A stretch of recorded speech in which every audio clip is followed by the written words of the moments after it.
Good morning all of you.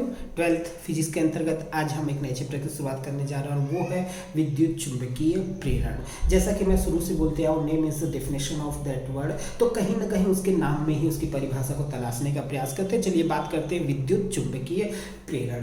तो इससे पहले हम ये जान लें कि हमको ये पता है कि जब किसी चालक में अगर विद्युत धारा प्रवाहित की जाती है तो उसके चारों ओर चुंबकीय क्षेत्र उत्पन्न हो जाता है।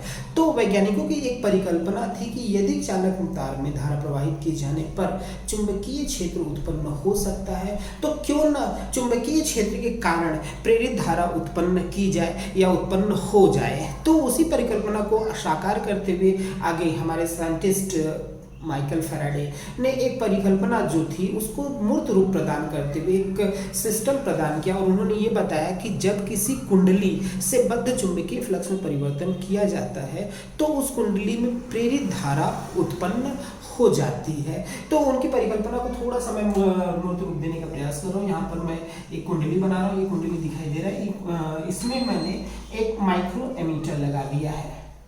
तो माइक्रो एमीटर जो है वो न्यूनतम धारा का मापन कर सकता है। तो ये देखा गया कि प्रयोग के दौरान कि जैसे इससे बद्ध अगर कोई दंड चुंबक इसके क्लोज लाया जाता है या फिर ले जाया जाता है तो ये जो माइक्रो एमीटर है उसमें विक्षेप उत्पन्न होने लगता है और जैसे ही दंड चुंबक को स्टॉप कर दिया जाता है इसमें किसी भी प्रकार का विक्षेप उत्पन्न नहीं होता। तो कहीं ना कहीं उस परिकल्पना के आधार पर यह एनालिसिस किया जाता है कि जब हम दंड चुंबक को कुंडली के क्लोज ला रहे हैं तो इससे होकर गुजरने वाला जो चुंबकीय फ्लक्स होता है वो कुंडली से बद्ध होता है, उसकी संख्या में वृद्धि होती है और संख्या में वृद्धि होने के कारण इसके बाद चुंबकीय फ्लक्स में परिवर्तन होता है। फलस्वरूप इसमें प्रेरित धारा उत्पन्न हो जाती है और वही काम सेम होता है कि जब उसको दूर ले जाते हैं तो भी दूर ले जाने के कारण इसका चुंबकीय फ्लक्स धीरे धीरे कम होने लगता है और ये बोला जा सकता है कि चुंबकीय फ्लक्स में परिवर्तन के कारण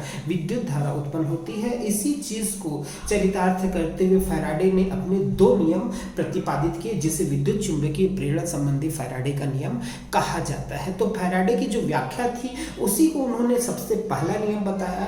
तो फैराडे का पहला नियम क्या है उस पर हम चर्चा कर लेते हैं कि फैराडे के प्रथम नियम के अनुसार यदि किसी चालक से बद्ध या कुंडली से बद्ध चुंबकीय फ्लक्स में परिवर्तन किया जाए तो उस कुंडली में प्रेरित धारा उत्पन्न हो जाती है। इसी व्याख्या को उन्होंने थोड़ा सा और आगे बढ़ाते हुए प्रथम नियम का रूप दिया था कि प्रेरित धारा का अस्तित्व अथवा विद्युत वाहक बल का अस्तित्व तब तक रहता है जब तक कि चुंबकीय फ्लक्स में परिवर्तन होता रहे। इस शब्द का सीधा मीनिंग है कि जब तक चुंबकीय फ्लक्स में परिवर्तन होगा तभी तक प्रेरित धारा अथवा विद्युत वाहक बल का अस्तित्व होता है। जैसे ही चुंबकीय फ्लक्स में परिवर्तन बंद कर दिया जाता है विद्युत धारा समाप्त हो जाती है। ये बोला जा सकता है विद्युत वाहक बल का मान समाप्त हो जाता है। तो इस आधार पर उन्होंने इसी चीज को अपना प्रथम नियम कहा और ओवरऑल हम एक बार फिर से रिवाइज कर लेते हैं कि फैराडे का जो विद्युत चुंबकीय प्रेरण का प्रथम नियम क्या है।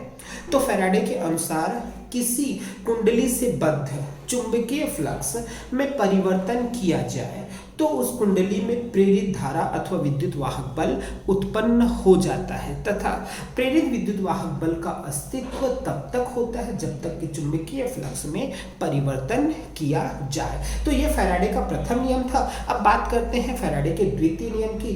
तो उन्होंने द्वितीय जो नियम था वो इस आधार पर दिया कि जो प्रेरित विद्युत वाहक बल है उसका परिमाण कितना होगा। तो उसकी एक मैथमेटिकल व्याख्या भी की जा सकती है, इसलिए भी ये नियम बहुत ज़्यादा इंपॉर्टेंट है। तो चलिए चर्चा करना शुरू करते हैं हम फैराडे के द्वितीय नियम पर। तो फैराडे का द्वितीय नियम क्या है तो ये मैं बताने जा रहा हूं कि विद्युत चुंबकीय प्रेरण की घटना में विद्युत चुंबकीय प्रेरण क्या है ये तो उन्होंने अपने पहले नियम में ही बता दिया। तो उस नियम को डायरेक्टली उस वर्ड को यहाँ पर यूज कर रहे हैं कि विद्युत चुंबकीय प्रेरण में प्रेरित विद्युत वाहक बल सदैव चुंबकीय फ्लक्स में परिवर्तन की दर के अनुक्रमानुपाती होता है। वर्डिंग को समझने का प्रयास करेंगे कि प्रेरित विद्युत चुंबकीय प्रेरण की घटना में प्रेरित विद्युत वाहक बल सदैव चुंबकीय फ्लक्स में परिवर्तन की दर के अनुक्रमानुपाती होता है। चलिए इसकी व्याख्या को मैथमेटिकल टर्म्स में हम समझने का प्रयास करते हैं तो ज़्यादा बेटर तरीके से समझ में आ जाएगा। तो हम बात कर रहे हैं फैराडे के द्वितीय नियम की। तो फैराडे के द्वितीय नियम के आधार पे सबसे पहले मैं एक कुंडली का निर्माण कर लेता हूँ। जैसे ये एक कुंडली है और इस कुंडली में एक माइक्रोमीटर लगाया गया जैसा कि बताया गया था, और एक स्विच या प्रतिरोध हम लगा देते हैं कैपिटल R, और ये कुंडली मान लेते हैं L है। और इस कुंडली से एक जो दंड चुंबक है NS उसको बंद करके रखा गया, इस प्रकार से रखा गया कि एक मूवमेंट ले रहा है। तो मान लेते हैं कि प्रारंभिक समय T1 समय में इस कुंडली से निकलने वाला जो विद्युत फ्लक्स था, चुंबक से निकलने वाला चुंबकीय फ्लक्स था, वो कुंडली से जो बद्ध हो रहा था उसका मान हम लोग मान लेते हैं φ1 है। तो T1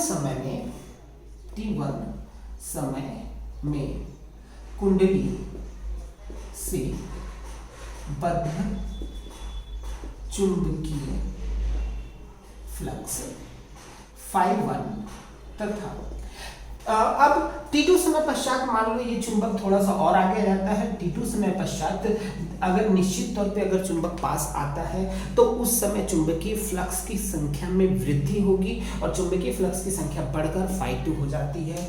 तो तथा T2 समय में बद्ध चुंबकीय फ्लक्स φ2 हो तो फैराडे के द्वितीय नियमानुसार की कुंडली में प्रेरित विद्युत वाहक बल, यदि प्रेरित विद्युत वाहक बल को हम स्मॉल e से दर्शाते हैं। तो स्मॉल e हो तो नॉर्मल सी बात है, प्रेरित विद्युत वाहक बल मतलब E प्रोपोर्शनल टू चुंबकीय फ्लक्स में परिवर्तन की दर, मतलब चुंबकीय फ्लक्स में परिवर्तन बटे समयांतराल दर की बात की जाती है। तो अभी जो हम तुलना करेंगे वो समय के सापेक्ष समय के इक्विवेलेंट रहेगा। तो उस आधार पे हम ये बोल सकते हैं कि जो प्रेरित विद्युत वाहक बल है वो सदैव चुंबकीय फ्लक्स में परिवर्तन की दर मतलब समयांतराल के सापेक्ष उसका दर एनालिसिस करेंगे। तो अनुपात के क्या होता है, अनुक्रमानुपाती होता है। तो इसी को और आगे थोड़ा सा डिस्क्राइब करते हैं। चुंबकीय फ्लक्स में परिवर्तन मतलब अंतिम चुंबकीय फ्लक्स जो T2 समय में हमारा चुंबकीय फ्लक्स था वो φ2 माइनस प्रारंभिक चुंबकीय फ्लक्स φ1, जबकि समयांतराल में φ2 में समय T2 था और यहाँ पर समय क्या है, T1 है। तो इस आधार पे φ2 माइनस φ1 अपन T2 माइनस T1 लिखा जा सकता है, चूंकि φ2 minus φ1 which is equal to del φ। निश्चित तौर पर चुंबकीय फ्लक्स में परिवर्तन है तो दो संख्याओं को घटाएंगे तो एक सूक्ष्म संख्या ही हमको प्राप्त होती है, इसलिए डेल φ लिखा जा रहा है, जबकि T2 minus T1 which is equal to del T। तो दो संख्याओं को घटाने पर जो संख्या होती है वो छोटी हो जाती है, इसलिए यहाँ पर डेल्टा से प्रदर्शित किया जा रहा है। तो चलिए देखते हैं E proportional to delta φ by delta T। जैसे ही प्रोपोर्शनल चिन्ह हम हटाते हैं एक नियतांक हम जोड़ेंगे कि डेल φ बाय डेल T। अब बात आता है यहाँ जो ऋणात्मक चिन्ह है वो ऋणात्मक चिन्ह सिर्फ दिशा को प्रदर्शित करता है। देखिए दिशा को जो फिजिक्स में माइनस चिन्ह रहता है वो हमेशा डायरेक्शन को रिप्रेजेंट करता है, और यहाँ दिशा कहने का मतलब अगर चुंबक पास आ रहा है तो अलग स्थिति होगी और चुंबक दूर जा रहा है तो अलग स्थिति होगी। अगर चुंबक पास आ रहा है तो उस समय φ2 इज ग्रेटर देन φ1 हो जाता है, और अगर चुंबक दूर जा रहा है तो उस समय φ1 इज ग्रेटर देन φ2। तो दोनों स्थितियों को एनालिसिस किया जाता है, इसलिए माइनस चिन्ह लिया जाता है। तो आगे हम चर्चा करते हैं, चूंकि जो k है वो आनुपातिक मान होता है तो SI पद्धति में k का जो मान होता है वो 1 होता है। तो इस आधार पे लिखा जा सकता है कि E is equal to minus del φ by del T, या अति सूक्ष्म समयांतराल में। अति सूक्ष्म समयांतराल में हम हमेशा इस चीज को लेते हैं कि E is equal to limit del T tends to zero. Del T tends to zero मतलब समय का मान जो है बहुत कम हो रहा है, न्यूनतम की ओर जा रहा है, तो उस स्थिति में minus del five by del T लिखा जाता है और इसका जो संपूर्ण मान हो जाता है तो इसको हम लिख सकते हैं D five by D T.